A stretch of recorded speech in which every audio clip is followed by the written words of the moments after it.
What do you think about pagan practices being adopted by the church, like Easter egg hunts and Christmas? I'm okay with it. So let me qualify this. I think the thing about Easter is it's deeply rooted in Passover celebration that the Jews used to have every year. And so Jesus celebrated the Passover, then he was betrayed, and then he was crucified. And so our Easter celebration is a celebration of the resurrection. I think Easter eggs and Easter egg hunts are fairly harmless. You know, it's just fun for kids. It's a great way to connect with the community. Yeah. And I just have no problem with that at all. Mm-hmm. Christmas, you know, again, I think there are kind of two ways of understanding this. Sometimes people look at a pagan practice because it was the winter solstice originally, December 25th. Jesus wasn't born on December the 25th. The church knows that. I think it was adopted in the 4th century, if I remember correctly. And if Jesus was born at all, he was probably born in October because of John chapter 1. The Word was made flesh and dwelt among us, and the word dwelt there is tabernacled. And so he's probably born during the Feast of Tabernacles, October time.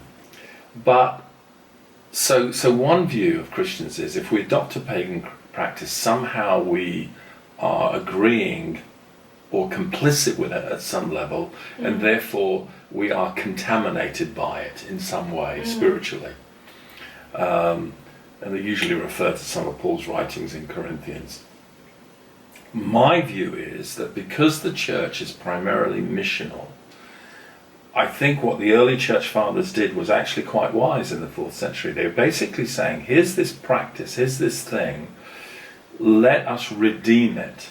And so if you believe that the gospel has the power to redeem things and to claim it, as it were, then I personally don't have a problem with it.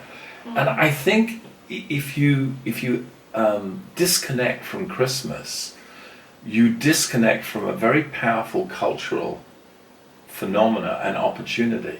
Now, other aspects about Christmas that I don't like, the whole materialistic thing, the whole drive, you know, that by the time November comes around, Christmas decorations are being sold. And I think there's an unhealthy aspect to Christmas because it's highly commercialized. But I think if you can step back from that and just see it as a time for family, a time for giving and receiving, a time for celebrating the incarnation, and put spirituality into it and engage with that, and that people in your neighborhood see that you're doing that, but at a slightly different level perhaps to the way they're doing it. It's not about parties and getting drunk and overeating. It's actually about family and celebration and honoring God who sent his son into the world. Then I think it's a positive thing. Yeah. And so for me it's all about how can we take things and redeem them and be missional in the way we do it.